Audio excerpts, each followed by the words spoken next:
Bismillahirrahmanirrahim. Assalamualaikum warahmatullahi wabarakatuh.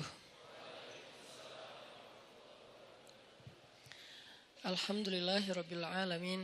Alhamdulillahi hamdan katsiran tayyiban kama amar. Asyhadu an la ilaha illallah wahdahu la syarikalah wa asyhadu anna Muhammadan abduhu wa rasuluhu la nabiyya ba'dah. Nahmadullaha ta'ala wa huwal mahmud wa huwa lil hamdi ahl wa nashkuruhu wa huwal mashkur wa huwa lisyukri ahl. Allahumma salli wa sallim wa barik ala sayyidina wa habibina wa nabiyyina wa azimina Muhammad wa ala alihi wa sahbihi wa man tabi'ahu ila yaumiddin. Rabbi syrah li sadri wa yassir li amri wahlul 'uqdatan min lisani yafqahu qawli. Qala Allah Ta'ala, a'udzu billahi minasyaitonir rajim. Bismillahirrahmanirrahim. Wal 'asr innal insana lafi khusr illa alladhina amanu wa 'amilus shalihat wa tawasaw bil haqq wa tawasaw bis sabr. Teman-teman yang dirahmati Allah Subhanahu wa taala, puji syukur kepada Allah kita malam ini bisa ngumpul lagi di sini belajar bareng walaupun suasananya mungkin tidak terlalu serius seperti di dalam kelas. Niatin aja pertama kita duduk iktikaf di rumah Allah. Itu aja udah luar biasa pahalanya. Sehingga kalaupun misalnya kita duduk di sini terus dengerin tausiah nggak ngerti, tapi insya Allah ngerti karena tausiahnya nggak terlalu berat. Kalaupun kita nggak ngerti, kita tetap pertama udah dapat pahala iktikaf. Dan iktikaf itu pahalanya kata Nabi, fadzalikumur ribat, seperti orang yang berjihad dengan adegan ribat. Ribat itu kalau di zaman Nabi mengepung benteng musuh dengan waktu yang lama, hari, minggu, bahkan kadang-kadang sampai 1 bulan. Kalau sekarang di Palestina, pasukan perjuangan pembebasan Palestina yang dikenal dengan nama Hamas, mereka ribat di terowongan-terowongan menunggu tentara Israel lewat, itu bisa berbulan-bulan sampai 1 tahun. Itu namanya ribat. Jadi berdiam diri sambil ngepung benteng musuh. Nah, itu salah satu adegan paling membosankan dalam jihad. Kalau ketemu musuh langsung itu jelas. Atau kalau misalnya serang-serangan itu jelas. Tapi kalau ini nungguin. Ngapain kok ditungguin? Kenapa dikepung? Karena salah satu strategi jihad di zaman itu adalah mengepung benteng supaya orang-orang di dalam benteng itu menyerah karena kehabisan stok makanan. Akhirnya mereka nyerah. Dan ini cara paling sedikit kerugian nyawa itu paling sedikit lewat ribat karena hampir tidak terjadi peperangan. Termasuk Nabi ketika terjadi perang Khandaq atau perang Ahzab itu kan menggali parit ya di sekeliling kota Madinah. Nah, musuh datang ngepung sehingga kaum muslimin enggak bisa keluar untuk mendapatkan logistik. Nah, dalam masa pengepungan itu Allah Subhanahu wa taala mendatangkan angin yang kencang dan dingin sehingga akhirnya pasukan Abu Sufyan atau pasukan orang kafir itu harus meninggalkan pos mereka dan terbukalah jalur akses logistik untuk kaum muslimin. Itu disebut dengan ribat. Dan orang yang melakukan ribat ini terkenal dengan sabarnya. Orang yang melakukan ribat terkenal ahli ibadahnya. Karena kalau mereka dalam kondisi ribat, nganggur, apalagi main game, terus habis baterai, nggak bawa power bank, kan susah ya. Nah, sehingga orang yang ribat, itu dia nggak entertain. Entertain mereka itu ketika ribat apa? Tilawah. Entertain mereka ketika ribat apa? Sholat. Karena sholat buat mereka itu entertain, hiburan kalau bahasa lebih sederhananya. Soalnya Nabi SAW pernah bersabda, ketika mau sholat asar, Nabi bilang kepada Bilal, ya Bilal, arihna bis sholah. Wahai Bilal, istirahatkan kami dengan sholat. Jadi buat mereka sholat itu istirahat. Nah, ini namanya ribat. Yang mampu melakukan amal ini hanya orang-orang istimewa saja, yang kekuatan sabarnya luar biasa. Dan ayat ribat itu ada di akhir surat Ali Imran. Ya ayyuhalladzina amanu sabiru wasabiru warabitu. Rabitu ribat. Ya ayyuhalladzina amanu sabiru wasabiru warabitu. Dia level ketiga. Wahai orang yang beriman, bersabarlah. Kita aja masih di level ini nih, belajar sabar. Wasabiru, kuatkan kesabaran. Maksudnya apa? Ini untuk level kedua yang ujiannya nggak habis-habis. Kalau bersabar itu ujian pertama. Misalnya ujian sebutlah sakit. Itu isbiru. Udah sakit, nggak punya duit. Wasabiru. Udah sakit, nggak punya duit, nggak ada yang perhatiin. Nah ini nih wasabiru nih. Jadi bukan hanya isbiru. Jadi kalau ada teman kita sakit, isbir, sabar ya gitu. Tapi kalau gue bukan cuma sakit, fisik tapi. Nah kalau udah masuk ke dalam lebih ini lagi tuh, berarti udah wasabiru. Berkali-kali terus saja diuji dengan ujian yang bertubi-tubi. Udah sakit, tadi ditinggalin orang yang dia udah sempat kegeeran, atau diharkosin, ya harapan kosong gitu kan. Atau teman-temannya pada cuek sama dia, nggak ada yang peduli, keluarganya jauh, nggak punya uang, dan segala macam bentuk ujian. Kalau udah terkumpul atau beruntun datang ke dalam kehidupan seseorang, maka kalimatnya wasabiru. Kuatkanlah kesabaran. Ini level kedua. Di atas level yang kayak gini, yang ujiannya bertubi-tubi, ternyata ada level warabitu, ribat. Berarti ribat itu lebih daripada sabar dan kuatkanlah kesabaran. Kayak Nabi Ayub itu sabar atau kuatkan kesabaran? Kenapa? Karena ujian beliau bukan cuma sakit. Pertama sakit. Kedua, anaknya satu persatu meninggal. Setiap tahun meninggal satu. Setiap tahun meninggal satu. Sampai habis semua anak beliau. Ketiga, hartanya habis. Sampai beliau tinggal di gubuk kecil. Di tempat yang sangat kayak terpencil gitu. Kayak terusir gitu. Dan gak punya siapa-siapa. Yang keempat, keluarga besar beliau meninggalkan beliau kecuali istrinya. Sampai pernah saudaranya datang pengen menjenguk Nabi Ayub. Tapi mereka cuman dari luar, gak masuk ke dalam rumah. Kenapa?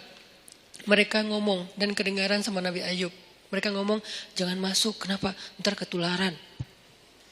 Itu kan menyinggung ya. Kadang-kadang kayak kita kena cacar ya.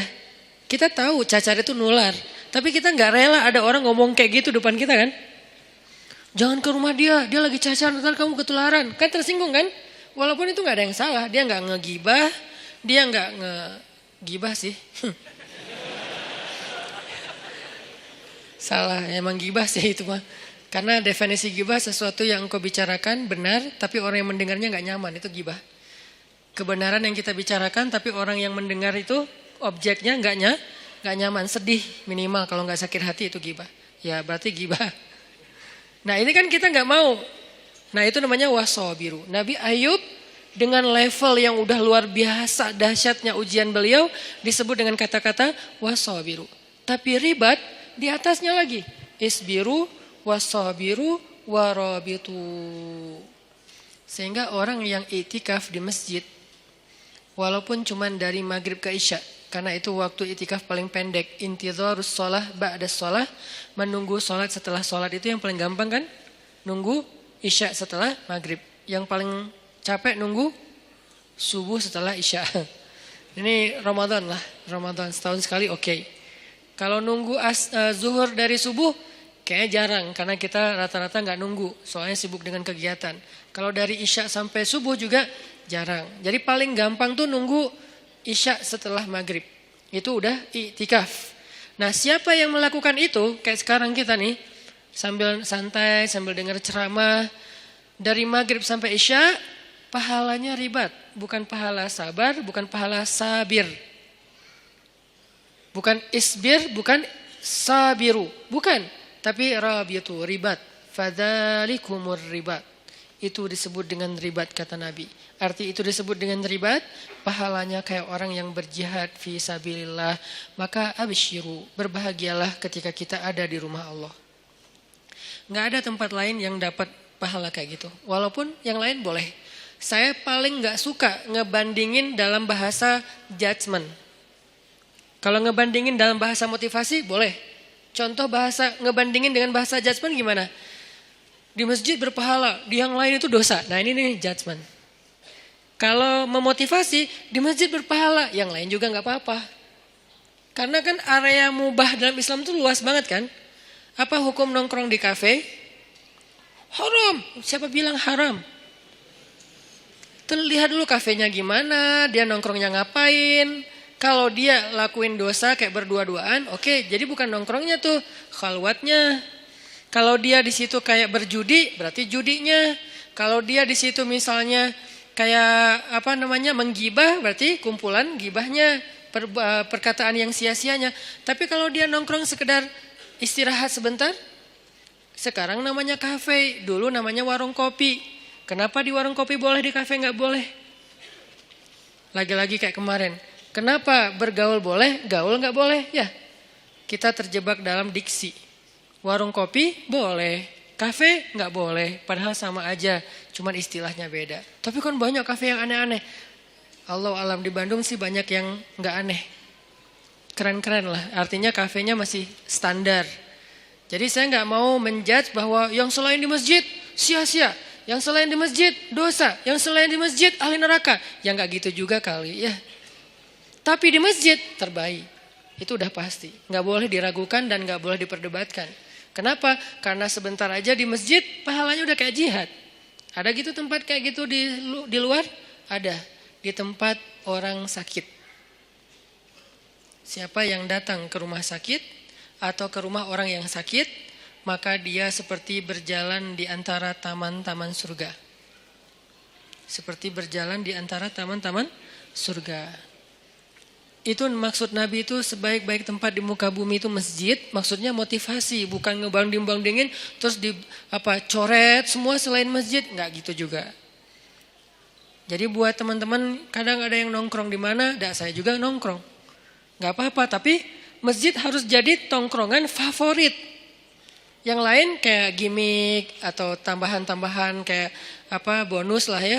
Tapi tongkrongan paling favorit itu adalah nongkrong di masjid. Kalau ada yang nanya, di masjid kok nongkrong? Ya nongkrong itu bahasa Arabnya majlis.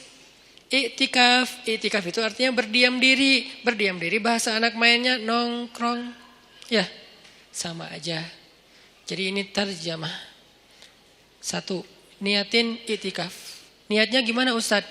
Saya i'tikaf. Udah selesai gitu. Gak perlu ribet-ribet. Gak perlu misalnya harus cari dulu di googling, niat i'tikaf boleh, nggak apa-apa pakai bahasa Arab. Tapi kalau nggak ngerti bahasa Arab, an-niyah fil qalb, niat itu di dalam hati. Ya nggak masalah juga, niatin aja. Ya Allah, saya lagi i'tikaf di rumah Engkau, izinkan ya saya jadi tamu. Diam sebagai tamu. Tamu mah jangan terlalu macoh ya, loncat sana loncat sini, guling-guling. Nah ini mah kalau di rumah kita ada yang kayak gitu gimana?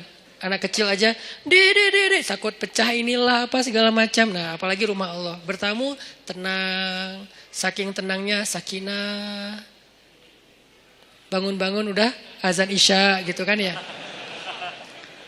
Jadi niatin i'tikaf. Yang kedua, niatin benar-benar dari rumah tadi tuh. Pas teman-teman berangkat ke sini, niatin ngapain? Mau tholabul ilmi, mencari ilmu. Mencari ilmu pahalanya gimana? Dari rumah ke sini dihitung sama malaikat. Berapa jaraknya? Nanti dikali sekian. Minimal kali 10. Minimal. Nggak ada yang kurang dari 10 dalam amal soleh dalam Islam tuh.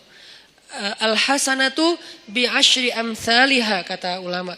Kebaikan itu 10 kali lipat. Dan itu diambil dari hadis. Minimal 10, maksimal bighairi hisab. Nggak ada batas. Itu maksimal. Sehingga kalau kita niatin datang ke sini pengen cari ilmu, selain tadi i'tikaf nongkrong di rumah Allah, karena rumah terbaik itu rumah Allah, saya senang aja, demen banget nongkrong di rumah Allah, nyaman gitu, dapat rahmat dari Allah. Nah itu udah keren. Satu lagi cari ilmu. Sehingga jarak dari rumah ke tempat kita ini, ke masjid, nanti dikali sekian oleh malaikat, mudah-mudahan dikalinya ribuan. Kalau dikali 1000, misalnya jaraknya kalau dari rumah saya ke sini sekitar 1 kilo, berarti saya udah lebih didekatkan ke surga 1000 kilo. Jadi saya motong jalan ke surga 1000 kilo. Dari mana hitungannya Ustaz? Dari hisab. Dari padang mahsyar. Orang lain jalan 1000 kilo, itu berapa lama jalan kaki 1000 kilo teh? 1000 kilo dari sini mana? Sini Surabaya itu 700 kilo. Sini Surabaya balik ke Semarang. Nggak ada kerjaan. Dari sini ke Surabaya saya karena nggak tahu kalau Bali berapa ya. Dari sini ke Surabaya balik lagi ke Semarang kurang lebih lah ya 1000 kilo. Itu kira-kira kalau jalan kaki berapa lama? 2 minggu? Gimana tuh kalau jalan kaki? Capek. 2 minggu ya. Berarti sekali kita mencari ilmu, Allah menghemat jarak kita ke surga dari padang mahsyar itu 2 minggu minimal. 2 minggu. Sehingga kalau misalnya kita dawam seminggu sekali kita cari ilmu dikali sekian ribu, berarti insya Allah sudah lebih cepat masuk surga 1 tahun, 2 tahun, 3 tahun, 100 tahun. Itu kalau dikali 1000, sedangkan Allah Maha Rahman, wa rahmati wasi'at. Rahmat Allah itu luas sehingga bisa aja bighairi hisab, dikalinya bisa lebih dari 1000. Ini thalabul ilmi. Dan orang yang mencari ilmu itu dinaungi oleh malaikat. Tapi kalau lagi naik motor mencari ilmu jangan lihat ke langit. Malaikat mana ya? Gak usah. Karena pasti ada malaikat lagi naungin kita. Naungin itu gimana? Menaungi dengan rahmat, dengan doa. Ya Allah beri dia kasih sayangmu, ampuni dosa dia. Beri dia kasih sayangmu, ampuni dosa dia. Yang merasa banyak dosa, cari ilmu. Yang merasa banyak dosa, duduk dalam rumah Allah. Itu didoain terus-terusan oleh malaikat.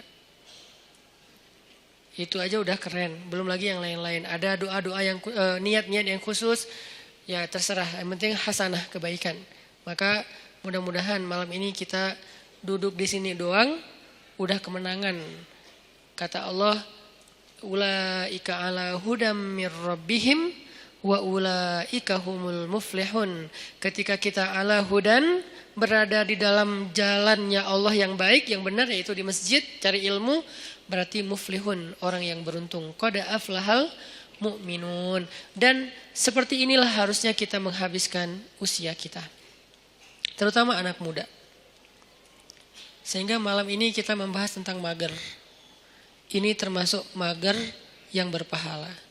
Magernya di masjid. Gimana magernya? Gak gerak. Santai. Ada tempat bersandar, bersandar. Tapi jangan rebutan tiang. Sedapatnya aja. Yang gak dapat pun gak masalah. Jangan berkecil hati. Gak dapat tiang, jangan berkecil hati. Bisa di depan. Nanti hitungannya gimana Ustaz? Mana yang lebih utama ketika kita hadir dalam kajian ilmu? Duduk dekat tiang atau duduk dekat Ustaz? Tergantung. Kalau capek banget cari tiang. Kita harus berlapang dada dengan semua kondisi orang ya. Gak boleh kita menjudge. Jangan-jangan yang cari tiang tuh kayaknya gak ada niat banget nyari ilmu. Belum tentu. Kita mungkin kalau secapek dia bahkan datang juga enggak. Dia masih mending udah datang walaupun bersandar di tiang. Yang penting jangan sampai pagi, udah sampai beres taklim pulang. Ini artinya teman-teman bahwa ini termasuk diantara cara menghabiskan waktu yang paling berkah tuh. Duduk di masjid, dengerin ilmu, salah satunya, bukan satu-satunya, karena kebaikan tuh banyak banget. Nah, sesuai dengan judul kita, itu kaitannya dengan wal asr ya, demi masa, innal insana lafi khusr. Manusia itu dalam kerugian illal ladzina amanu wa amilus solihat wa tawasaw bil haq wa tawasaw bis sabr. Kecuali orang yang secara yakin dia orang yang beriman, secara zahir dia orang yang beramal soleh, dan secara mental dia orang yang secara sosial dia orang yang bergaul dalam bentuk wa tawasaw bil haq wa tawasaw bis sabr. Itu orang yang beruntung. Tapi saya bicara tentang memanfaatkan waktu dengan baik. Saya mau membawa kita ke sebuah hadis Nabi SAW tentang 7 golongan yang mendapatkan naungan Allah pada hari ketika tidak ada naungan kecuali naungan Allah. Sab'atun yudhilluhumullahu fi dhillih yauma la dhilla illa dhilluh. Dan dari 7 golongan ini kita gak akan bedah satu persatu. Kita ambil satu aja, nomor 2. Kalau nomor 1 apa? Imamun adil. Imam yang adil. Imam yang adil ini siapa? Pasangan Ustadz? Bukan. Itu imam hidup. Imam yang adil. Imam yang adil itu maksudnya pemimpin. Pemimpin yang adil. Jadi dalam Islam itu pemimpin baru disebut benar itu bukan hanya soleh sendiri. Jadi kalau ngelihat pemimpin, jangan ngelihat dia rajin tilawah. Itu urusan dia dengan Allah. Itu personal. Dia rajin tahajud. Itu personal, walaupun itu keren. Tapi baru disebut dengan rasyidin, orang yang lurus ketika dia adil. Dalam Islam itu kalau ngomongin pemimpin itu rata-rata yang dibahas adalah kerjanya adil kepada rakyatnya. Bukan, oh itu pemimpin terbaik. Kenapa? Ahli qiyamul lail. Bukan itu babnya. Kalau qiyamul lail bab abid, bab seorang yang ahli ibadah. Rajin tilawah, bab hafiz qari, bab orang yang menjaga Al-Quran. Bab apa lagi? Umrah, itu bab mu'tamir, orang yang memakmurkan Masjidil Haram. Tapi kalau babnya imam, amir, apalagi istilah yang lain, maka yang diambil dari dia itu adalah keadilannya. Apakah dia adil terhadap rakyatnya? Kenapa kok adil? Karena adil ini universal. Dia bukan pemimpin bagi umat Islam saja, tapi dia pemimpin bagi semua orang yang ada di dalam tempat wilayah tanggung jawab dia. Ada muslim, ada non-muslim. Apakah dia berlaku adil kepada siapapun? Adil di sini dengan makna yang sebenar-benarnya. Bukan subjektif, diinterpretasi sesuai dengan kepentingan. Bukan, dengan makna yang sebenarnya. Nah yang kedua, sebelum kita salat Isya. Yang kedua, yang paling penting malam ini akan kita bahas. Syabun nasya'a fi ibadatillah. Pemuda yang tumbuh dalam ketaatan kepada Allah Subhanahu wa taala. Pertanyaannya, siapakah pemuda? Apakah kita masih termasuk pemuda? Kemudian apa yang dimaksud dengan tumbuh dalam ibadah kepada Allah? Saksikan episode setelah salat Isya. Barakallahu fiik. Bismillahirrahmanirrahim. Teman-teman semuanya yang disayang Allah Subhanahu wa taala. Tadi kita membahas tentang niat kita hadir ke sini, dan itu juga salah satu di antara amal solih dan kebaikan yang kita dapatkan hanya dengan sekedar duduk di masjid. Kalau kita lelah, istirahat di masjid. Kalau kita galau, mengadulah kepada Allah di dalam masjid. Kita punya masalah, mintalah pertolongan Allah di dalam masjid. Jadi masjid itu harus jadi tempat favorit kita.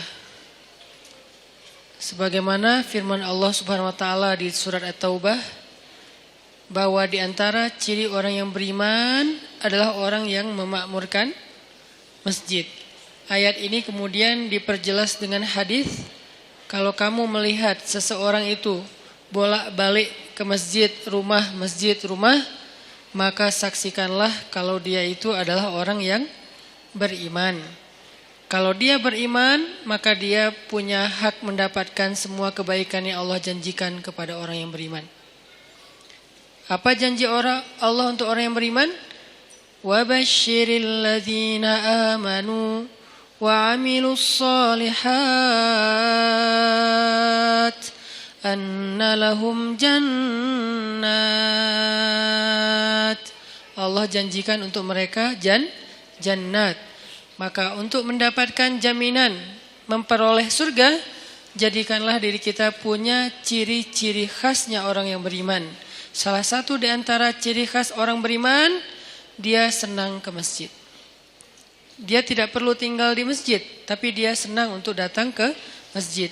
Ini artinya bukan hanya sholat 5 waktu, mencari ilmu, sekedar istirahat, nongkrong, tilawah, sholat duha. Walaupun tidak ada keharusan sholat duha atau sholat sunnah itu di masjid, karena emang ada sunnahnya sholat sunnah itu di rumah. Tetapi tidak masalah kita lakukan di masjid juga. Nanti di rumah ada bagian sholat sunnah-sunnah yang lain. Nah, berkaitan dengan judul kita mager pada malam ini, saya pengen ngangkat hadis tentang 7 golongan yang mendapatkan naungan Allah di padang mahsyar. Hari ketika nggak ada lagi naungan, arti nggak ada naungan, kita nggak akan nemu pohon di sana. Karena dalam konteks literasi Islam yang disebut dengan naungan itu nomor 1 tuh pohon. Kita nggak akan nemu pohon di padang mahsyar. Karena semua areanya satu bumi yang ukurannya 1000 kali lebih besar daripada bumi tempat kita tinggal sekarang. Dan namanya tetap bumi. Bumi mahsyar namanya. Kalau di akhir surat Ibrahim Allah nyebutnya yauma tubaddalul ardu ghairal ardi was samawat. Hari ketika bumi yang lama sudah berganti dengan bumi yang baru. Earth yang lama berganti dengan earth yang baru. Earth yang baru itu disebut dengan ardul mahsyar. Kita nyebutnya padang mahsyar. Dalam teks Arab disebutnya ardul mahsyar. Terjemahan yang lebih tepatnya bumi mahsyar, planet mahsyar. Ukurannya 1000 kali lebih daripada ukuran bumi yang sekarang. Mataharinya juga berkali-kali ribu lipat lebih besar daripada matahari yang sekarang. Kebayang gak tuh panasnya kayak gimana? Dan pada masa itu yauma la dhilla illa dhilluh. Gak ada tempat bernaung, berteduh sama sekali. Kita gak akan nemuin pohon sama sekali. Tidak ada kendaraan yang kita bisa berlindung dari cahaya matahari seperti mobil kita. Kalau orang Arab kendaraannya onta, terus di atas onta itu ditaruh semacam tenda gitu kan ya. Itu udah gak ada. Kalau dalam konteks modern, mobil. Gak ada rumah tempat kita berteduh dengan ruang ber-AC. Sama sekali gak ada. Semua tempat itu panas. Kalau di bumi sepanas apapun kita masih bisa nyari minimarket ya buat ngadem. Kita bisa nyari pohon, kita bisa mencari payung, kita bisa pakai topi, kita bisa dipayungin sama dia. Masih banyak cara gitu untuk berteduh dari matahari. Pertama mataharinya nggak panas-panas amat, keduanya banyak tempat berteduh. Nggak kebayang di padang mahsyar matahari entah berapa kali lebih panas daripada sekarang dan kemudian buminya juga tidak ada sama sekali kehidupan, tandus setandus-tandusnya. Itu hari yang paling luar biasa, melelahkan. Coba teman-teman renungkan, ingat-ingat ya. Dalam hidup kita pernah gak ngejalanin satu hari yang capek banget di luar rumah? Capek banget di luar rumah. Kalau buat saya pengalaman kayak gitu tuh terjadi pas lagi haji hari Jumat, haji besar. Saya jalan malam nih, begitu matahari terbenam, jalan dari Arafah ke Muzdalifah. Jalan ke Muzdalifah, sampai di Muzdalifah itu jalan padahal cepat sebetulnya, dekat, tapi karena crowded banget, akhirnya macetnya bukan oleh kendaraan, macet oleh manusia. Kalau di Indonesia, Bandung, Jakarta kita sering macet kendaraan, ini macetnya tuh manusia. Sampai berhenti, tapi manusia. Coba, kalau berhenti kendaraan masih mending, bisa pakai motor, bisa jalan kaki lebih cepat naik mobil daripada naik mobil. Ini orang tapi macet, berhenti. Sampai di Muzdalifah itu udah tengah malam. Padahal kalau normalnya paling juga sejam. Sampai Muzdalifah tengah malam. Muzdalifah langsung tepar di atas tanah, istirahat sebentar karena emang ada sunnahnya bermalam di Muzdalifah, tapi kita nggak mungkin bermalam penuh karena ngejar, karena macet, jadi kita kondisional. Istirahat sejam 2 jam di atas tanah, tidur, bangun tidur, milihin kerikil untuk lontar jamarat, jalan lagi ke Mina. Sampai di Mina udah subuh. Subuh lontar jamarat. Lontar jamarat, beres lontar jamarat langsung pulang ke Mekah. dan itu semua jalan kaki. Pulang ke Mekah buat tawaf ifadah. Nah itu sampai di Mekah itu udah menjelang zuhur. Tawaf nggak usah jalan, berhenti aja, berdiri aja gitu. Itu kita tawaf sendiri, dibawa oleh arus. Jadi tawafnya gini, 7 putaran, gitu aja, muter. Karena ke bawah arus saking padatnya manusia. Lalu beres tawaf yang kayak gitu kondisinya, udah jalan dari kemarin maghrib sampai siang nih jalan terus, tidur baru 2 jam itu juga nggak jelas. Kemudian balik lagi ke Mina karena harus masuk Mina sebelum matahari terbenam. Kalau masuk pas matahari udah terbenam nanti kena denda. Akhirnya kita ngejar balik lagi ke Mina. Perjalanan sekitar 3 jam lebih. Itu adalah hari yang paling melelahkan dalam hidup saya di luar rumah. Dan padang mahsyar kalau dibandingkan dengan itu tuh bukan kerikil lagi. Lebih kecil dari kerikil kepayahannya. Gak ada apa-apanya. Padang mahsyar lebih dahsyat dari itu. Jalannya bukan setengah hari kayak saya cerita tadi. Jalannya bisa 100 tahun, bisa 1000 tahun, bisa sekian puluh ribu tahun.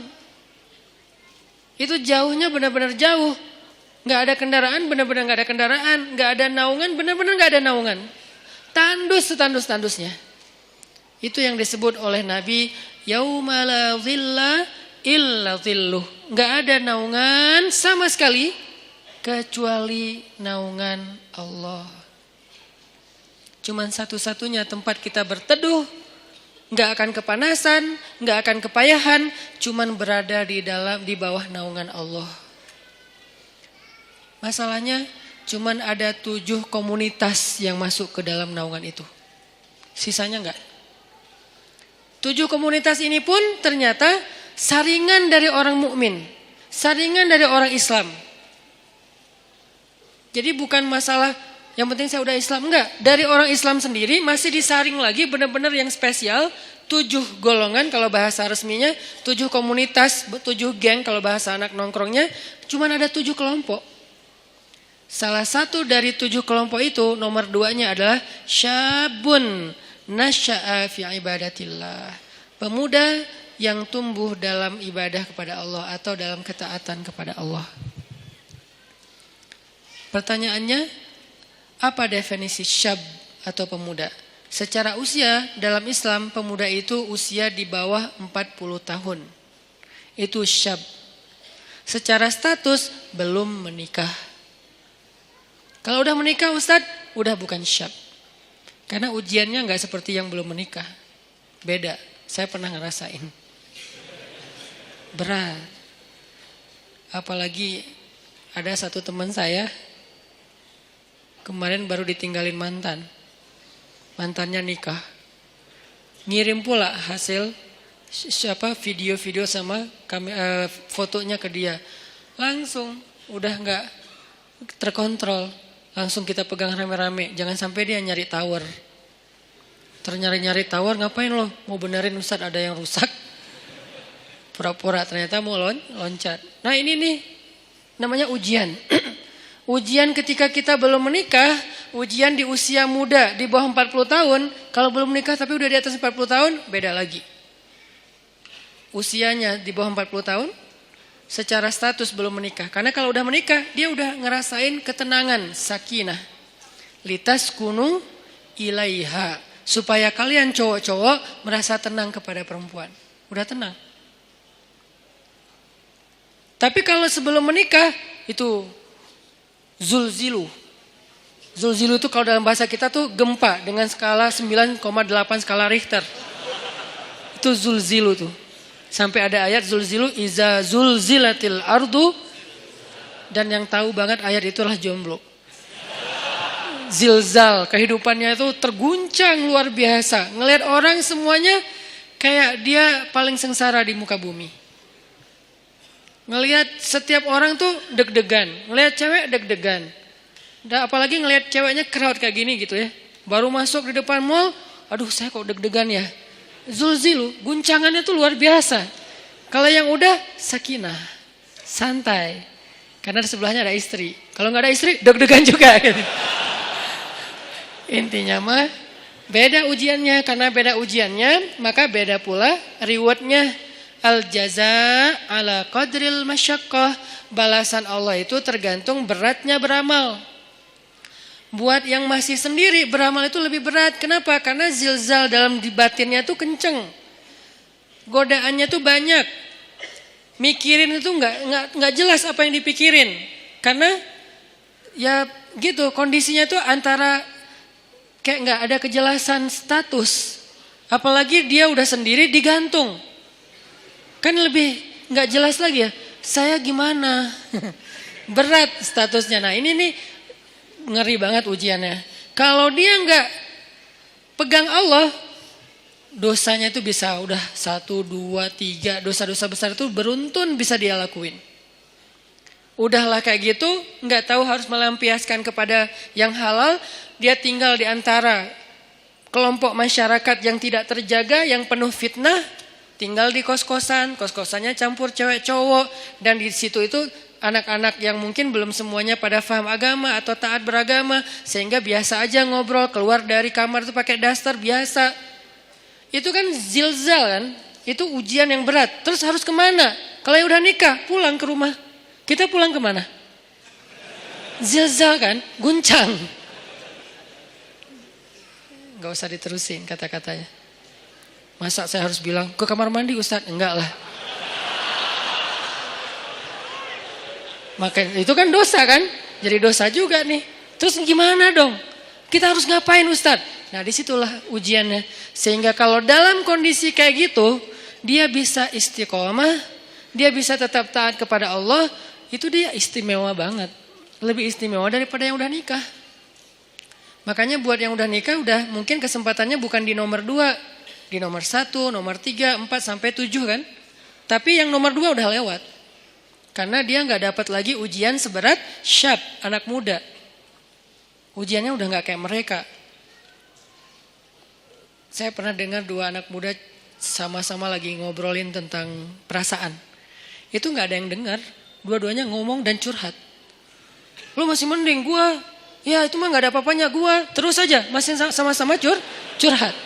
Saking zilzalnya tuh luar biasa. Dan saya senyum-senyum aja. Ustaz kok diam aja sih? Sakinah. Beda kita, beda nasib. Malah saya panas-panasin, saya telepon istri saya. Yang gimana, apa segala macam. Wah Ustaz mas sengaja. Telepon lagi sekali lagi. Kok 2 kali Ustaz? Ya gitu deh pokoknya.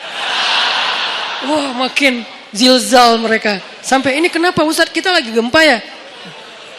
Ini nih ujian anak muda. Makanya karena diuji kayak gini, akhirnya ya kalau dia bisa tetap istiqomah, konsisten, komitmen dengan batasan syariat, maka dia istimewa di sisi Allah. Dan juhdun, pengorbanan dia untuk menjaga diri dalam kondisi yang berat kayak gitu, itu yang Allah hargain nanti di padang mahsyar. Kesini wahai anak-anak muda, kumpul-kumpul. Yang mengikuti jejak Yahya alaihissalam, yang mengikuti jejak Maryam radhiyallahu anha. Karena mereka 2 simbol, satu lagi Yusuf alaihissalam. 3 simbol anak muda yang di masa mudanya banyak godaan. Yusuf digoda, Yahya digoda, Maryam digoda. Tapi istiqomah tidak berbuat dosa sampai Allah menentukan kebaikan setelahnya. Kebaikan Yusuf akhirnya menikah juga. Kebaikan Yahya akhirnya syahid. Kebaikan Maryam akhirnya diberikan anak tanpa punya suami. Allah menentukan nasib yang berbeda-beda. Tapi semasa mereka diuji, 3-tiganya itu simbol dari istiqomah. Benar-benar istiqomah. Keren banget tuh 3-tiganya. Maryam saking istiqomah, hampir gak kenal cowok dalam hidupnya. Hampir gak kenal cowok dalam hidupnya. Yusuf saking istiqomah, itu digoda sama cewek di dalam ruangan. Dan ceweknya itu bukan cewek biasa. Bukan hasil editan pas ketemu kok beda. Enggak. Ini cewek benar-benar cantik. Enggak diedit. Emang benar-benar cantik. Dan insya Allah semua ada di sini. Daripada mereka tiba-tiba pulang satu persatu ntar ya. Kok sepi di atas? Sebel sama Ustadz. Ini cewek benar-benar cantik. Cantiknya itu diakui. Jadi kayak Miss Mesir lah. Bertahun-tahun dia dapat piala Miss Universe, malah bukan Miss Mesir lagi. Itu cantiknya cantik beneran. Sampai direkam kecantikannya di dalam banyak riwayat. Dan dia udah nutup pintu, manggil Yusuf, Yusuf ke kamar, beresin kamar kotor. Datang aja Yusuf dengan polosnya, bawa kemoceng, bersih-bersih. Pas sudah masuk kamar, ditutup pintunya dari dalam, dikunci. Ceweknya datang ke Yusuf, itu cewek ditaksirin, dikecengin semua orang cowok-cowok yang ada di Mesir. Semua berandai-andai seandainya saya jadi suaminya, seandainya saya jadi suaminya. Yusuf sekarang ada di dalam kamar berdua sama cewek itu. Yusuf juga bukan cowok biasa. Semua cewek se-Mesir juga, seandainya saya istri Yusuf, seandainya saya. Jadi dua nih selebgram Mesir. Maksudnya semua orang tertarik kepada mereka, saking keren-kerenah. Cowoknya keren, ceweknya kerenah, dua-duanya keren lah. Ini dua orang yang keren nih berkumpul di satu ruangan, dikunci, dan ceweknya tuh rawadathu. Rawadat itu ngegodain. Gimana Ustaz? Gak usah diimajinasikan. Cukup kayak gitu aja pokoknya. Dipanggil mungkin, tapi gak sampai berbuat dosa ya. Dipanggil atau kesini wahai Yusuf, aku mencintaimu, nggak ada siapa-siapa, kamu nggak usah khawatir, aku akan rahasiakan apa yang terjadi hari ini di sini dan segala macam. Wah itu udah luar biasa. Wahammat bihi, dia tuh bergairah kepada Yusuf dan Yusuf normal. Kalau nggak normal nggak ada ujian. Maaf saya nggak tertarik sama cewek, nggak ada mas, nggak ada ujian. Jadi nggak perlu diteladanin kan, karena dia tidak wajar. Tapi Yusuf ini normal. Apa dalil bahwa Yusuf normal? Wahamma biha. Makanya kalau kita baca Quran tuh tafsirnya tuh yang detail, kata demi kata. Wahammat bihi, wahamma biha. Yang ceweknya bergairah kepada Yusuf, yang Yusuf juga bergairah kepada cewek tersebut. Sama-sama bergairah, sama-sama tertarik. Tiba-tiba Allah tunjukin burhan, muncul wajah Yakub di depan Yusuf. Yakub dalam keadaan ekspresi sedih, gini aja. Gitu ekspresi Yakub. Sedih banget Yusuf sampai kayak gini. Jangan sampai ayah bakal kecewa banget kalau kamu sampai ngelakuin ini. Buat apa ilmu yang ayah ajarin selama ini? Buat apa pengorbanan ayah selama ini? Kamu lupa dengan semua nasihat ayah. Seolah-olah ya. Tapi dalam bentuk film yang kayak 3D banget. Dan itu ada di depan muka Yusuf, disebut dengan istilah burhan kalau dalam teks ayatnya. Burhan itu tampil wajah Yakub dengan wajah sedih. Langsung Yusuf lupa sama cewek itu, lari, ditarik dari belakang. Saking kencengnya narik sampai sobek bajunya. Banyak pelajaran sih dalam adegan ini. Salah satu pelajarannya itu tentang parenting, tentang cara ayah mendidik anak sampai muncul burhan itu gimana. Nanti di kesempatan lain lah kita bahas. Saya dulu pernah ngisi satu materi tentang parenting. Saya cuma membahas burhan aja. Gimana caranya seorang ayah bisa ngedidik anak sampai kebayang wajah ayahnya itu ketika dia mau bikin dosa. Itu namanya udah sampai ke level burhan. Sehingga dia misalnya mau nyontek pas lagi ujian. Aduh kalau ketahuan sama ayah saya pasti dia kecewa banget. Bukan dimarahin, gak takut dimarahin. Tapi takut ngecewain. Pasti ayah kecewa banget gak jadi deh. Itu burhan tuh. Gimana sampai ayah bisa menampilkan imajinasi itu di benak anak kalau bukan dengan kasih sayang yang dalam banget.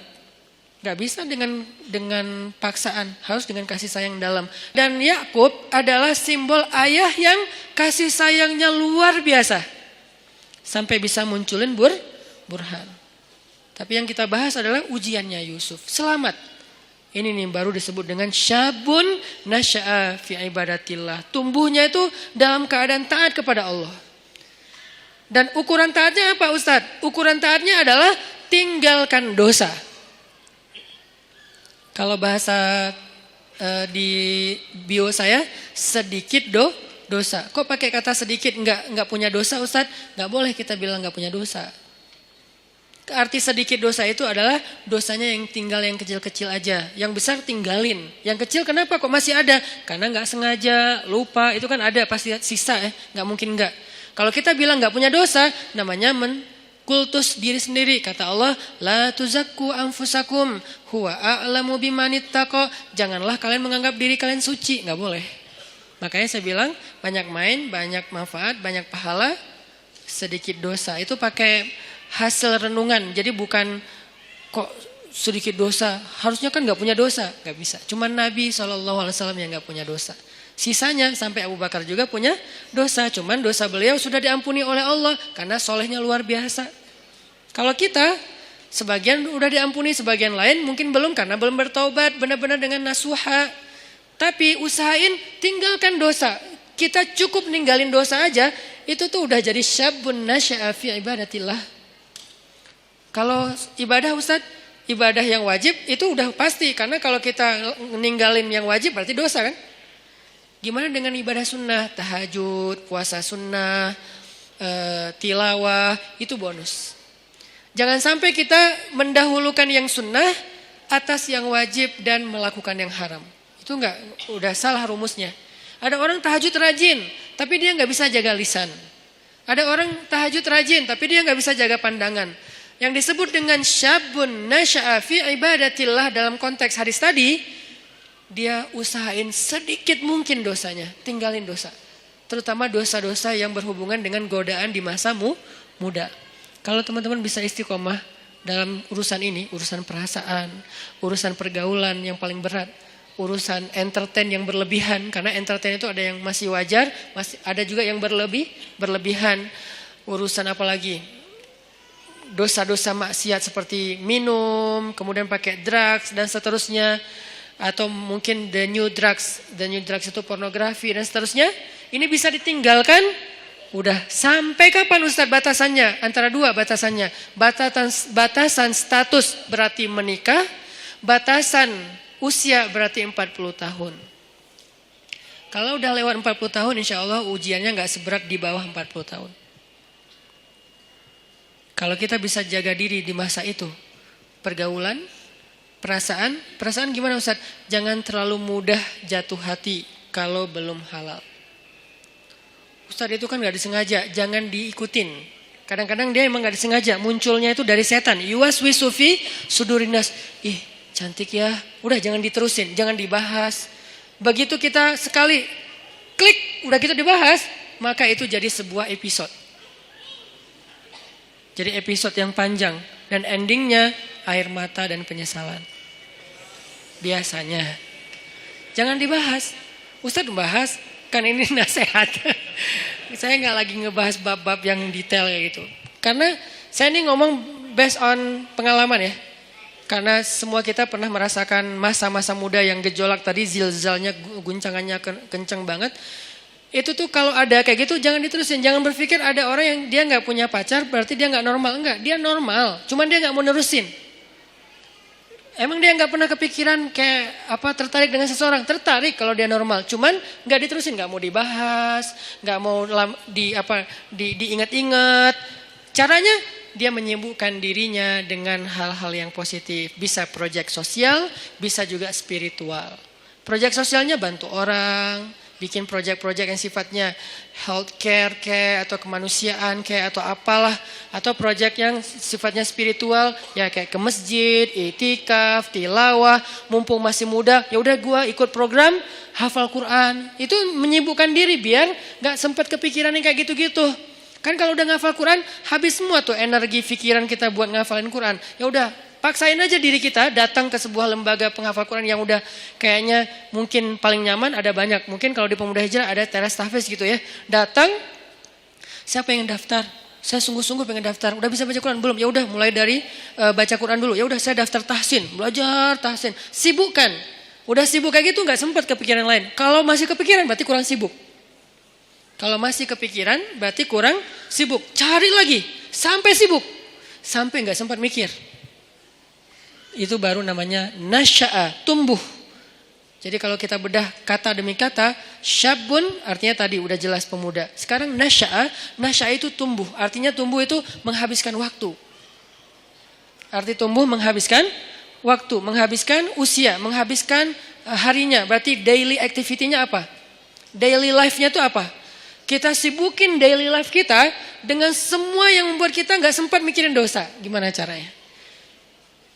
Pilih dari 3 kesibukan secara value-nya. Satu, menyibukkan diri dengan yang wajib. Gimana menyibukkan diri dengan yang wajib Ustadz? Sholat 5 waktu, biar sibuk ke masjid. Kalau nggak ke masjid kan nggak terlalu sibuk ya. Tinggal wudhu, sholat di tempat kita berada. Jadi kan nggak terlalu sibuk kan. Tapi kalau biar sibuk, takes time dan lumayan effortnya lebih, wudhu ke masjid.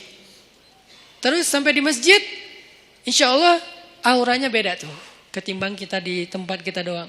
Ini saya nggak ngomongin hukum, saya ngomongin motivasinya, fadlnya, keutamaannya. Apa? Ditasji' kalau dalam bahasa Arabnya. Ditasji' kepada kebaikan. Sibukkan, nasya'a itu menyibukkan diri dengan sesuatu yang membuat pertumbuhannya itu semuanya, atau nggak semuanya pun, mayoritasnya positif. Daily life kita tuh mau diapain? Yang wajib, ibadah misalnya. Yang wajib orang tua misalnya, berbakti sama orang tua. Itu udah lumayan tuh ngambil waktu kita, jadwalin. Kalau misalnya kita ngerantau, telepon, WA, jadwalin kalau kita dekat sama orang tua tuh datang ke orang tua, ada waktu bersama dengan orang tua ngapain gitu. Keluarga kalau dengan orang tua plus dengan adik kakak atau apa, pokoknya keluarga ini silaturahim kan. Kalau bahasa lebih ini lagi, silaturahim, jalin, sibukkan dengan yang wajib. Ustadz, yang wajib udah sholat 5 waktu, telepon orang tua, tilawah sehari minimal 2 lembar, minimal itu wajib. Di atas itu sunnah, sejuz normalnya, idealnya sejuz, minimal 2 lembar lah sehari. Udah Ustadz, masih banyak waktu kosong, yang sunnah. Sibukkan dengan yang sunnah. Yang sunnah apa? Ya tadi kalau ibadah yang sunnah sifatnya sholat sunnah, puasa sunnah, tilawah tambahan dari target 2 lembar, apalagi zikir. Ustadz, nggak semua yang sunnah saya sanggup sekaligus karena kan kita nih bukan orang yang keren-keren amat ya Ustadz. Oke, nggak apa-apa. Nggak, yang wajib 10%, oke? Yang sunnah 20%, masih sisa berapa? 70%. Habiskan buat yang mubah, boleh. Karena yang wajib dalam kehidupan kita kan gak banyak kan sebetulnya. Yang sunnah lebih banyak dari yang wajib, 20%. Atau yang wajib 20%, yang sunnah 30%. 50%-nya mubah. Arti mubah apa? Enggak berpahala, tapi juga enggak dosa. Dia enggak berpahala, tapi juga enggak dosa. Emang boleh Ustaz? Ya boleh lah. Makanya Islam itu luas. Syumuliyatul Islam. Orang banyak ngebahas Islam itu dari sisi satu bab doang nih. Parsial banget, wajib aja. Jadi seolah-olah Islam itu cuma ada satu kata, harus, itu doang. Atau 2, harus dan haram. Udah. Jadi hidup kita tuh kayak berat banget ya, harus ya. Kalau nggak haram ya, nggak ada pilihan. Karena yang dibahas dari Islam itu parsial banget, cuman bagian kecil. Sementara ada bagian yang begitu luas dalam kehidupan kita 24 jam, itu nggak dibahas. Yang dibahas yang wajib, ke masjid. Tapi kan kita nggak tinggal di masjid kan realitasnya. Gimana kalau kita udah selesai sholat, ngapain lagi Ustadz? Nah, berarti kita bahas bab mubah. Mubah, nggak dosa, nggak berpahala. Apa? Entertain. Ketemu teman, nongkrong, tapi nongkrongnya dijaga. Atau yang lebih positif dan tetap dia mubah, main itu dalam kalau bahasa saya maksudnya itu olahraga ya. Cuman kita kalau nyebut olahraga kesannya kayak berat gitu kan. Kayak ada beban, main aja lah. Tapi yang penting berkeringat, itu olahraga sebetulnya. Cuman main. Kenapa disebut main? Biar sesuai dengan hobi. Jangan dipaksain harus nge-gym semua. Nggak semua orang senang nge-gym, cari treadmill, mungkin mahal. Ya udah, lari aja keliling komplek. Kalau perlu, nanti kita mudah-mudahan di masjid kita ke depan ada banyak tempat shower kayak di bandara yang ultimate, yang di Terminal 3 kan ada tempat shower tuh. Kalian ke masjid mah lari aja. Jalan kaki minimal. Sampai di masjid, udah siapin handuk kecil, kalau mau jangan pakai handuk, bawa kanebo. Tapi kanebo yang bagus ya, bukan kanebo pas digosok gini kulitnya nempel di kanebo atau kanebonya nempel di kulit misalnya. Kanebo yang bagus ya, karena itu paling praktis. Kalau ini saya tahunya dari teman, kalau ke laut gitu kan kita sering mandi tuh, habis berenang mandi, habis main air mandi pastinya. Kalau bawa handuk nggak sempat kering, udah mandi lagi tuh. Akhirnya kita bawa kanebo yang bagus, beli di salah satu tempat yang terkenal teh. Nah, terus pakai kanebo ke masjid sama baju kaos ganti yang biasa lah ya. sama parfum apa misalnya kesukaan kalian. Nah mandi itu segar banget loh, sholat maghrib habis olahraga, habis mandi, kan keren ya. Segar banget, di masjid disediain shower. Buat cowok-cowok buat mandi. Ceweknya gak usah lari. Cewek mah ada tempat sendiri, zumba kayak apa gym, apa yang bagian cewek lah. Minimal gym. Ini olahraga main mubah, tapi dia bisa menjaga kita dari dosa. Jadi yang menjaga kita dari dosa itu bukan cuma astagfirullah. Oke, tapi kita nggak bisa astagfirullah 24 jam kan? Yang bisa menjaga diri kita dari dosa, sholat 2 rakaat. Iya, tapi kan kita nggak mungkin sholat 24 jam. Ya, harus realistis. Waqi'i, harus realistis. Tapi juga tetap masali, tetap ideal. Banyak orang yang idealis tapi kurang realistis. Terlalu realistis jadinya nanti apa? Memudah-mudahkan, tasayyub. Makanya dalam Islam tuh nggak boleh kita terlalu idealis, perfeksionis, disebut dengan takalluf. Nggak boleh juga terlalu realistis sampai melupakan idealisme, disebut dengan tasayyub. Ada takalluf, ada tasayyub. Dua-duanya nggak boleh dalam Islam. Yang benar wasatiyah, dia proporsional. Nggak boleh takalluf. Kenapa nggak boleh takalluf? Allah sendiri yang bilang, la yukallifullahu nafsan illa wus'aha. Allah tidak mentakallufkan, tidak membebankan. Artinya takalluf itu terlalu membebani diri. Jangan juga tasayyub yang terlalu meringankan masalah. Semua jadi boleh. Maka bermainlah di tengah. Di tengah di sini maksudnya bukan terombang-ambing, bukan, proporsional. Yang wajib dilakukan, tapi kan tetap nggak mungkin 24 jam wajib. Yang sunnah dilakukan, tapi itu bonus-bonus. Maka sebagian besar usia kita itu ternyata dihabiskan untuk porsi yang ibahah, yang mubah. Apa dalilnya? Salah satu dalilnya adalah kaidah fikih. Al-aslu fil asya ibahah. Dasarnya segala sesuatu adalah boleh. Dasarnya segala sesuatu adalah boleh. Berarti habiskan. Nasya'a, tumbuhnya itu dalam hal-hal yang dibolehkan Allah. Tapi juga bukan berpahala. Dan juga tidak berdosa. Gak apa-apa. Olahraga, nyalurin hobi, ke bengkel kayak ngulik mesin atau apa. Kalau cewek lebih ke apa skillnya cewek apa mungkin. Skill cowok apa, life skillnya dibangun terus. Supaya dia ketika nanti jadi punya pasangan, life skill dia itu bermanfaat untuk pasangannya. Kalau cewek, life skill seorang cewek yang lebih identik itu apa? Life skill seorang cowok itu lebih identik itu apa misalnya? Kita belajar life skill, itu mubah.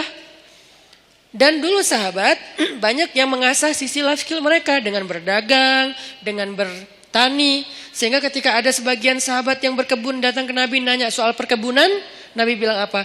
Kalian lebih ngerti tentang masalah skill perkebunan daripada saya. Karena itu urusan dunia. Udah kalian ulik aja sendiri. Saya cuma ngasih batasan, jangan curang, jangan apa, batasan nilai. Tapi secara teknis kalian lebih ngerti, udah aja kembangin. Yang seneng komputer, belajar startup digital. Sekarang lagi era startup. Anak-anak muda Indonesia itu harus ngerti startup. Supaya dia dominan, eksis di dunia digital. Supaya enggak terus-terusan jadi orang yang ikut program orang, ngedownload. Tapi harusnya dia bisa bikin orang ngedownload program dia yang hobinya di komputer. Yang hobinya apalagi kembangin produk-produk aplikasi sosial media yang versi yang lebih lebih ketimuran atau apalah istilahnya supaya dipakai karena itu sesuatu yang chance-nya besar loh di zaman sekarang. Banyak hal yang bisa kita kembangin. Itu maksudnya nasya'ah, tumbuh. Arti tumbuh itu dia punya sesuatu yang semakin bermanfaat dari dirinya untuk orang lain, growing. Secara skill dia growing, secara mental dia growing, secara fisik dia growing, tumbuh. Maryam alaihissalam tumbuh. Sehingga Allah menyebutnya dengan istilah apa? Di surat Ali Imran. Fataqabbalaha rabbuha biqabulin hasan wa ambataha nabatan hasan. Wa kaffalaha Zakaria. Allah menerima Maryam dengan penerimaan yang baik. Menerima di mana? Untuk punya kamar di Masjidil Aqsa. Yang tadinya gak boleh perempuan punya ruang di Masjidil Aqsa menurut tradisi Yahudi. Bukan agama Yahudi, tradisi Yahudi. Kalau agama langit dari dulu laki-laki dan perempuan itu sama-sama dihargai. Ketika agama ini mulai dirubah, maka nilai ini juga berubah. Sampai orang Yahudi bukan lagi punya agama, punya tradisi. Bukan punya syariat tapi punya kepercayaan. Tradisi orang Yahudi di masa Nabi Zakaria dan Maryam, cewek itu nggak boleh sholat di masjid. Jadi kalau ada yang bilang Islam itu tidak mengangkat kehormatan perempuan, berarti dia nggak ngerti Al-Quran. Dia nggak belajar sejarah, dia asal ngomong. Banyak orang asal ngomong sekarang tuh. Kalau kita belajar Al-Quran, sejarah gimana Al-Quran itu sangat mengangkat harga diri perempuan, itu banyak banget ceritanya. Salah satunya Maryam. Maryam itu mendobrak tradisi Yahudi loh, yang sekarang dielu-eluin di Tomorrowland bendera Israel itu berkibar dengan begitu tinggi kan ya. Paling banyak bendera di Tomorrowland kan bendera Israel kan. Kita lihat di mapnya pesawat, rata-rata pesawat internasional nggak ada Palestina, adanya Israel. Dan saya sangat tersinggung karena yang benar adalah Palestina. Artinya yang kita bangga-banggain, moderat lah, cerdas lah, apa segala macam, seolah-olah mau diikutin agama mereka, tradisi mereka pelan-pelan, justru mereka menghancurkan dan meremehkan perempuan. Perempuan dijadikan pajangan. Apakah itu yang dianggap dengan menghargai perempuan? Sesuatu yang dipajang itu kan berarti jadi barang. Yang berharga itu nggak boleh dipajang. Yang berharga itu ditaruh di box. Boxnya ditaruh di dalam sebuah peti atau di dalam sebuah loker, dalam lemari, lemarinya dikunci, kamar dikunci, pintu dikunci, gerbang digembok. Namanya safety box. Saking berharga. Karena kurang berharga di display. Siapa aja boleh nyentuh, siapa aja boleh lihat, siapa aja boleh bolak-balik. Taruh lagi, datang lagi yang baru, bolak-balik naruh lagi. Kenapa? Kurang berharga. Sekarang kalau kayak gitu, kira-kira siapa yang lebih menghargai perempuan? Yang menjaganya dengan menutupnya, dengan menjaga batasan, jangan terlalu banyak bergaul ke semua laki-laki, kecuali yang ada urusan-urusan yang penting saja. Atau yang buka-bukaan, display di banyak produk, di banyak event, di banyak festival. Mana yang lebih menghargai perempuan? Kalau mau dilihat dari sisi realitasnya. Baca nanti sejarah Maryam. Maryam tuh mendobrak tradisi Yahudi. Yang tadinya perempuan ditolak di masjid. Masjid Al-Aqsa ditolak. Datang Maryam dibawa oleh Zakaria. Rame tuh di antara rabi-rabi Yahudi. Orang-orang pemuka agama Yahudi debat. Wahai Zakaria, kamu sudah mencoreng tradisi nenek moyang kita. Mana pernah di Masjid Al-Aqsa ini ada perempuan. Mereka lupa bahwa agama ini berasal dari seorang laki-laki yang punya istri, yang punya anak perempuan, yang punya ibu. Manusia biasa yang tidak jauh dan tidak bisa lepas dari kehidupan seorang perempuan. Mana pernah di Masjid Al-Aqsa itu ada perempuan dan gak boleh perempuan itu rendah. Gak boleh dia sama dengan laki-laki. Itu tuh doktrin Yahudi loh. Perempuan itu rendah sehingga dia tidak boleh diberikan hak yang sama dengan laki-laki. Perempuan itu hina, jadi gak boleh masuk ke masjid yang mulia. Laki-laki doang yang mulia dan boleh masuk. Itu tradisi Yahudi sebelum datangnya Maryam. Datang Maryam, Allah takdirkan namanya pun Maryam. Dan tahu arti Maryam? Khadimah. Maryam itu artinya pelayan masjid. Itu arti Maryam. Saya memberi nama anak saya dengan kata Maryam, berharap dia melayani agama. Makanya saya kasih nama Maryam. Jadi saya tahu asal usul nama itu, sehingga saya bangga dengan nama Maryam. Bukan, pasaran Ustadz, biarin aja. Pasaran mungkin namanya, tapi sejarahnya gak pasaran. Coba cari sejarah seperti Maryam, ada gak yang nomor 2? Gak ada, cuma ada 1. Sejarah orang kayak Maryam, ada 2-nya gak? Gak ada, cuma ada 1. Yang sekeren itu. Kalau ada sejarah yang lain, beda cerita. Khadijah keren, beda cerita. Fatimah keren, beda cerita. Asiyah keren, beda cerita. Tapi yang kayak Maryam, gak ada, cuma 1. Yang paling kerennya, dahsyatnya luar biasa. Bahkan di antara 4 perempuan sempurna ini, sebagian ulama berpendapat Maryam nomor 1-nya. Jadi saya kasih nama Maryam, saya berharap ya Allah, kelak mudah-mudahan anak saya ini Maryam menjadi khadimah lidinik, menjadi pelayan untuk agamamu. Arti melayani agama, dia memperjuangkan agama dengan potensi yang dia miliki. Maryam, makanya takdirnya bernama Maryam, khadimah di Masjid Al-Aqsa. Akhirnya debat adu dalil. Setelah adu dalil kalah nih rabi-rabi karena memang mereka bukan nabi kan, ngelawan Zakaria yang nabi. yang cerdas, yang bijaksana. Akhirnya Allah berfirman, fataqabbalaha Maryam biqabulin hasanin. Allah menerima Maryam dengan penerimaan yang baik. Maksudnya Allah memuliakan Maryam. Berubahlah tradisi Yahudi sejak saat itu. Sejak Maryam masuk ke Masjid Aqsa, perempuan-perempuan Yahudi mulai boleh masuk ke Masjid Aqsa. Alasannya, tuh Maryam boleh, masa kami gak boleh? Akhirnya boleh. Ini sejarah gimana agama-agama langit yang ditutup dan disempurnakan dengan Islam sangat menghargai perempuan.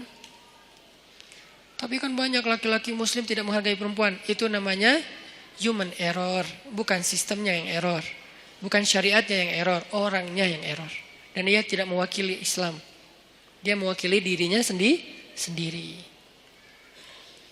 Akhirnya Maryam tinggal di situ. Lalu ada kalimat wa ambataha nabatan hasana. Lalu dia tumbuh di sana dengan pertumbuhan yang baik. Nah, ini yang berkaitan dengan tema kita. Tumbuh dengan pertumbuhan yang baik. Bisa nabata, bisa nasya'ah. Kenapa untuk Maryam pakai kata nabata? Malam ini agak sedikit banyak ngulas tafsir ya. Kenapa Maryam pakai kata nabata tidak nasya'ah? Sedangkan hadis tentang pemuda tadi nasya'ah, tumbuh. Kalau Maryam nabata, nabatan, wa ambataha nabatan hasanan. Kenapa nabata? Karena Allah pengen menghargai Maryam dengan istilah apa? Tumbuhnya pakai istilah bunga. Bunga itu nabata. Makanya jadi bahasa Indonesia nabati. Tumbuh-tumbuhan. Kan saya dulu ngajar bahasa Arab. Lumayan lama. Jadi saya tahu banget bahasa Indonesia itu banyak banget nyerap dari bahasa Arab.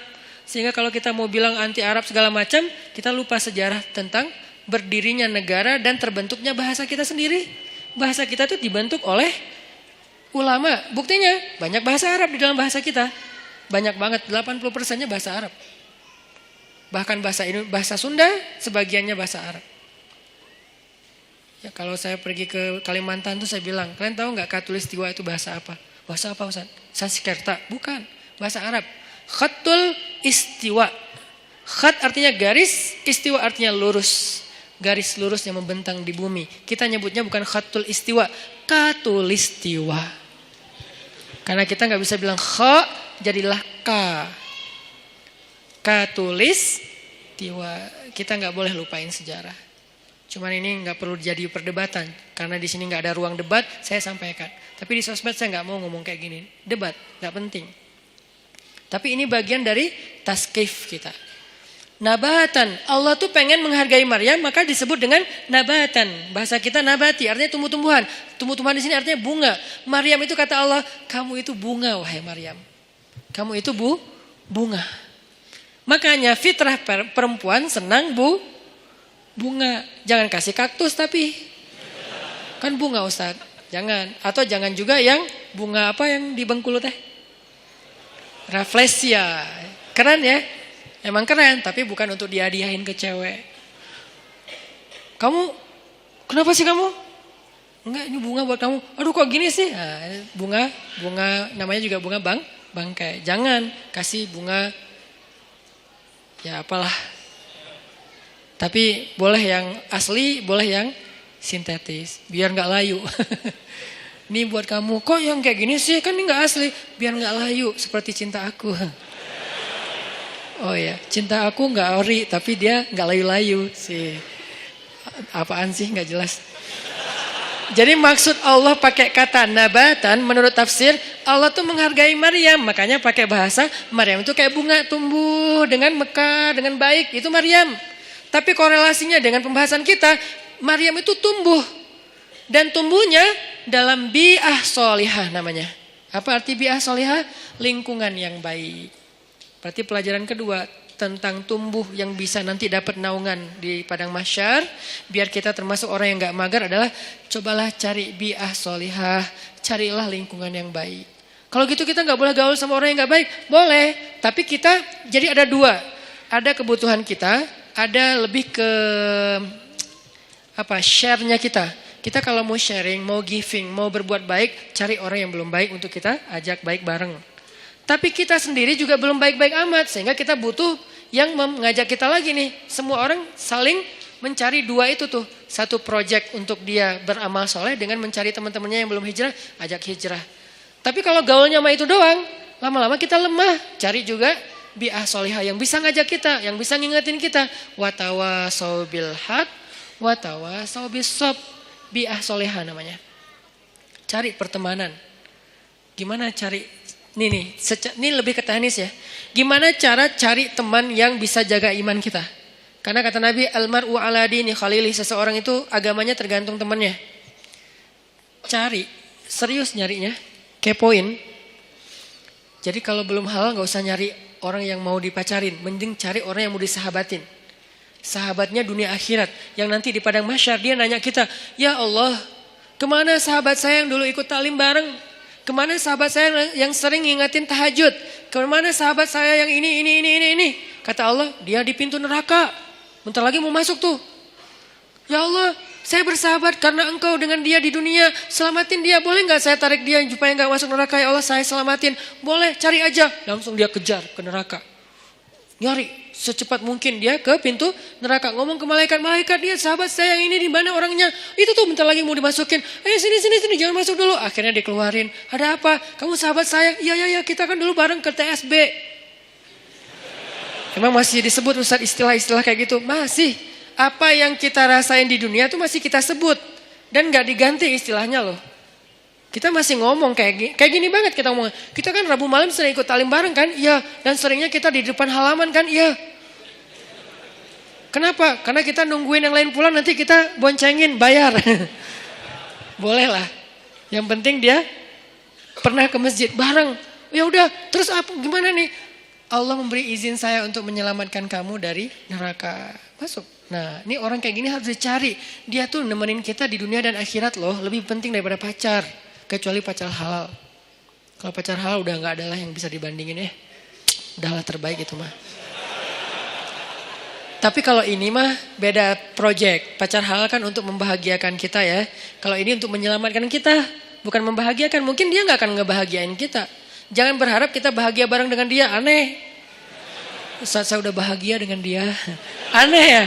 Dia nyelamatin agama kita. Maksudnya nyelamatin kita dari dosa. Nyelamatin kita dari pas lagi kayak futur, istilah anak-anak aktivis teh. Futur itu pas lagi down ya, drop imannya itu dia nyelamatin. Caranya gimana? Cari orangnya yang agamanya bagus. Arti agamanya bagus, dia tuh kayak lebih stabil kesolehannya daripada kita. Walaupun dia bukan orang yang suci. Kalau dia berbuat salah sesekali, jangan langsung pundung. Wah ternyata sama aja, udahlah saya cari yang lain. Gak ada orang yang suci. Susah nyarinya dan gak akan ketemu. Mau balik lagi ke zaman Nabi, gak mungkin. Jadi cari orang yang lebih stabil ibadah atau agamanya dari kita. Ada orang kayak gitu, udah pegang tuh. Deketin dia. Bujuk dia biar dia mau bersahabat dengan kita. Bujuk pakai apa aja, kasih hadiah kayak bantu dia ketika dia ada masalah. Saya punya teman kayak gitu beberapa orang. Sengaja saya pegang banget tuh. Salah satunya ada di Tasik. Yang dulu sempat tinggal di Bandung. Beliau pernah jadi supir angkot. Kemudian ketemu saya di Masjid Al-Latif. Kemudian kenalan.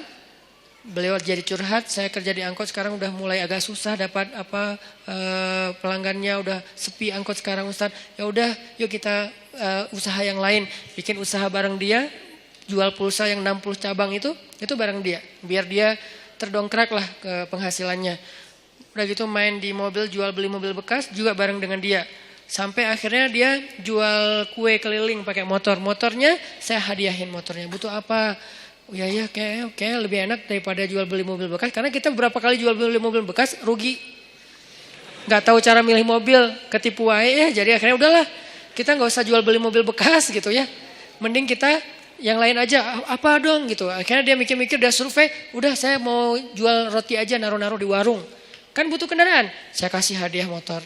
Gak mahal sih, semampu saya waktu itu beli motor bekas, saya kasih ini Pak pakai aja motornya. Wah alhamdulillah Ustaz, alhamdulillah. Doa, nah doa ini nih yang saya nunggu-nunggu nih. Semoga Ustaz rezekinya bertambah dan segala macam. Bener, langsung Allah buktikan. Semoga makin bahagia, bener. Langsung, suamiku keren banget sih. Gitu. Itu tuh kan yang paling berharga ya, dihargain cewek kan. Itu tuh bener. Jadi dia saya jaga. Dia akhirnya mungkin karena ya Allah yang lebih tahu yang terbaik. Akhirnya dia nggak sukses juga tuh bisnis roti. Pindahlah balik ke kampungnya karena anak istrinya di Tasik. Dia di Bandung kan kasihan ya. Ketemunya cuma 2 minggu sekali. Akhirnya udahlah Pak ke Tasik aja nanti. Di sana butuh apa saya support. Di Tasik dia jual sayur. Pakai motor yang tadi saya kasih. Terus mau buka warung. Bantuin buka warung. Kenapa? Saya pengen dia ingat saya setiap kali dia punya masalah. Sehingga kelak ketika saya punya masalah di akhirat, dia yang akan bantu saya. Di dunia, kalau dia punya masalah, saya bantu dia. Di akhirat, saya punya masalah, dia bantu saya. Itu prinsip saya tuh. Karena saya tahu ibadah dia. Dia pernah nginap di rumah saya waktu masih di Cimahi. Kan rumah saya tuh di tengahnya ada courtyard. Courtyard. Maksudnya ada ruang terbuka gitu. Ruang terbuka di belakang baru ada kamar buat tamu. Jadi biar gak nyampur dengan ruang utama. Jadi tamunya bebas, istri bebas di rumah. Jadi gak harus pakai hijab terus. Nah malam nih, jam 1 malam. Saya bangun ke dapur. Dengar orang nangis di belakang. Ngeri kan? Jam 1 malam dengar orang nangis. Ngeri banget kan ya? Itu horor banget loh. Tapi berhubung waktu itu saya penasaran, saya buka pintu dapur, saya ngeliat pelan-pelan, saya buka. Nih pokoknya kalau ada yang aneh gue tendang nih. Buka pelan-pelan udah siap-siap gitu kan. Ternyata dia lagi sholat di courtyard, di ruang terbuka itu. Karena ternyata hobi dia itu sholat di ruang terbuka emang. Tahajud. Dia lagi sholat, nangis dalam sholatnya. Gini. Dan saya berharap pas dia nangis itu, dia nyebut nama saya. Itu kan yang paling berharga kan. Karena mungkin buat dia, saya paling berkesan dalam hidup dia. Sering nolongin, sering jadi hero lah. Sehingga dia pasti nyebut di dalam doa itu yang saya harapin. Saya ngintip, Masya Allah. Nah ini berarti ini orang nih harus saya pegang nih. Saya tolong dia di dunia nih, biar dia tolong saya nanti di akhirat. Sampai di minggu depan saya niat mau ke Tasik lagi, mau ngasih dia hadiah karena anaknya mau nikah. Mau ngasih hadiah yang istimewa, biar dia ingat saya.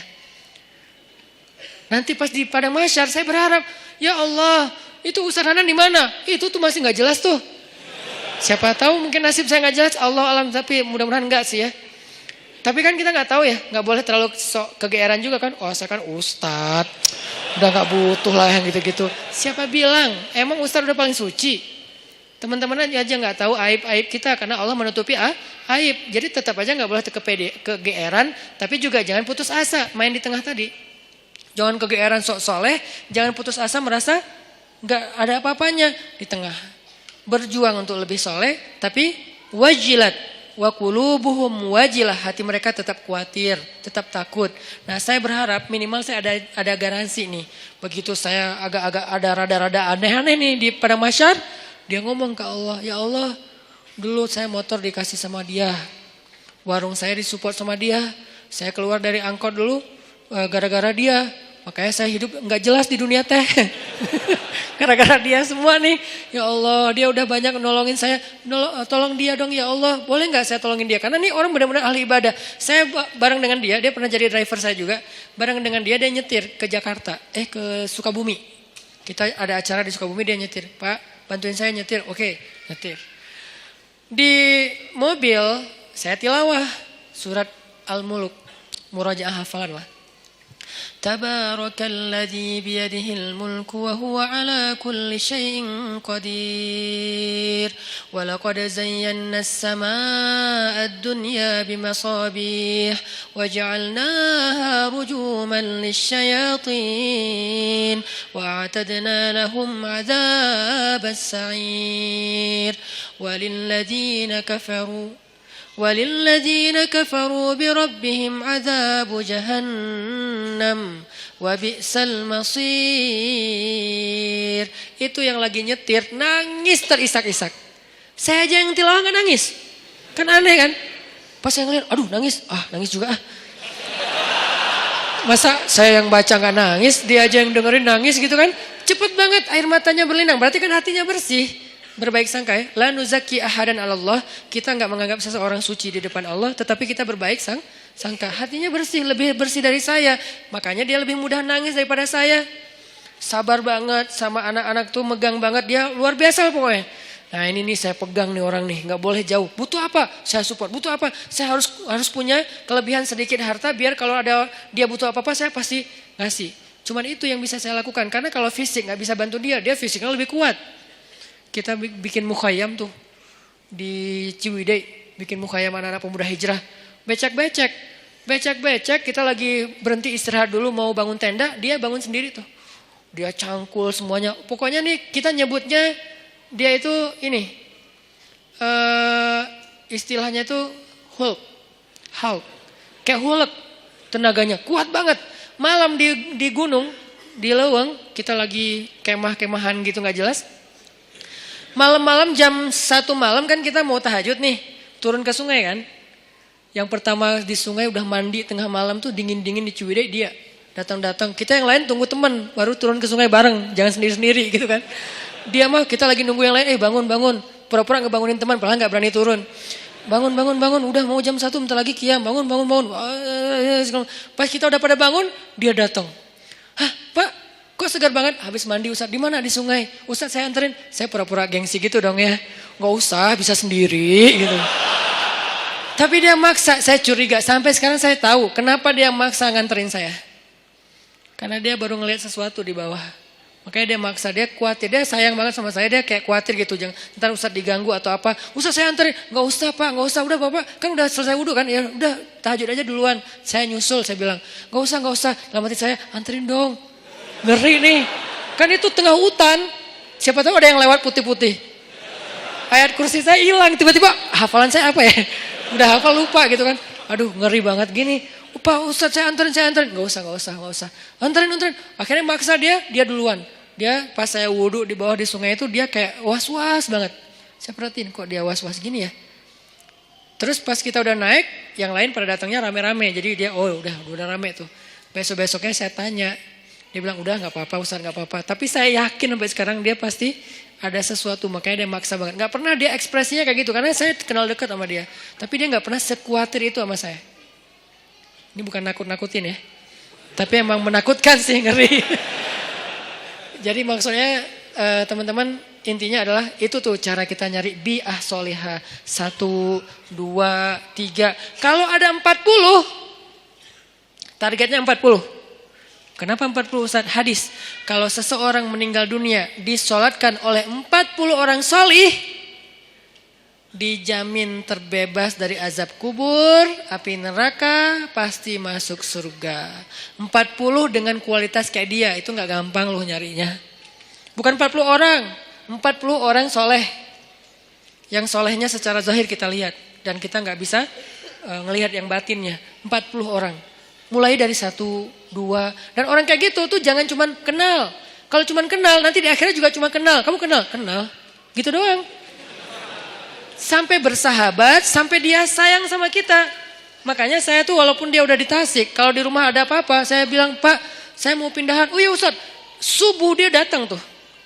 Saya pernah tuh mobil saya, dia benerin rem. Cuman dia karena mungkin dia kayak otodidak ya, salah ngebenerin remnya. Malah ngelok gitu.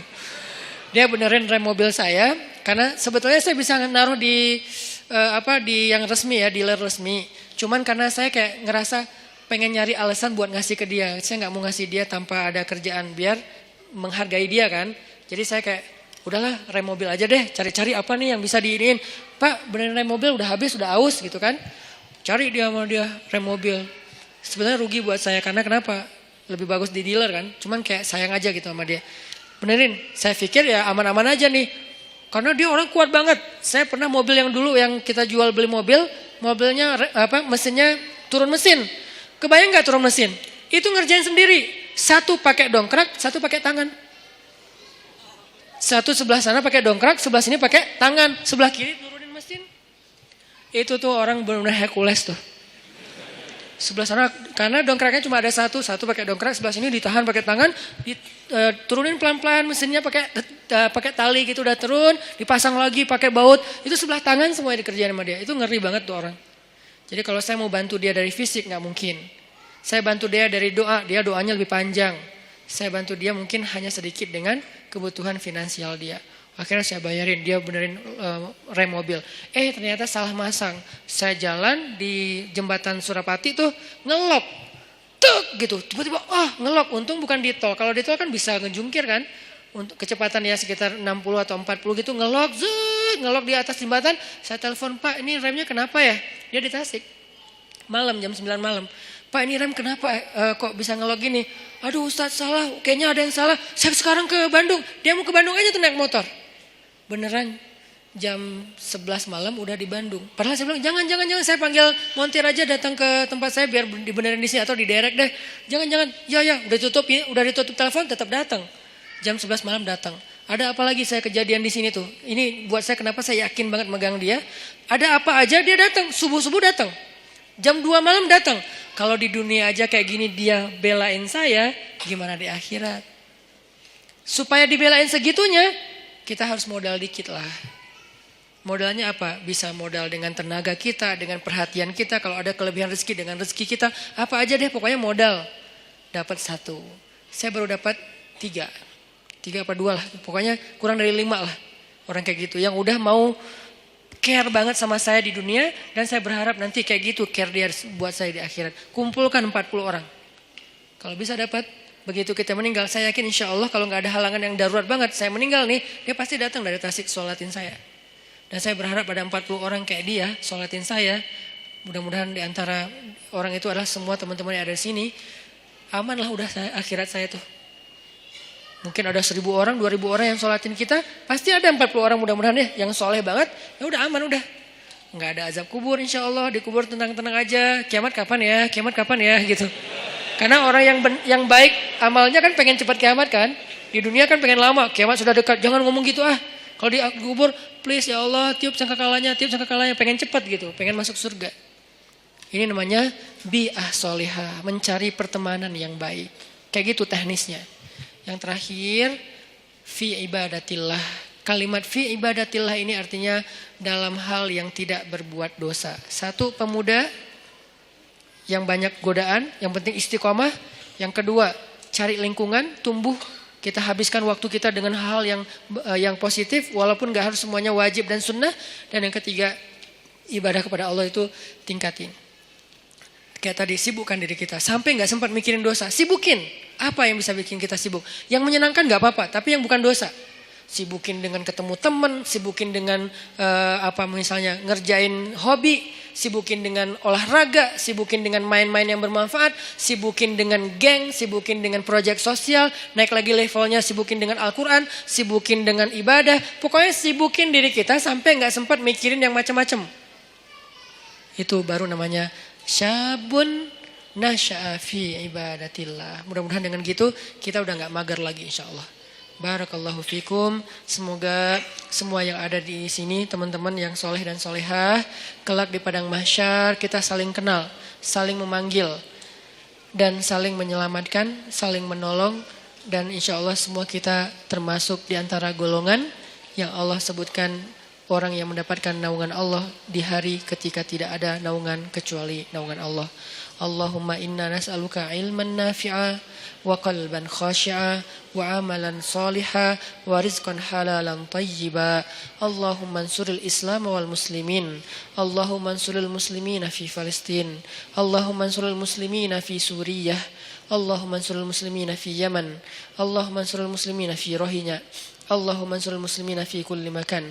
Allahumma wahhid kalimatal muslimin wa wahhid sufufal muslimin wa alif baina qulubil muslimin. Allahumma ja'alna minas salihin.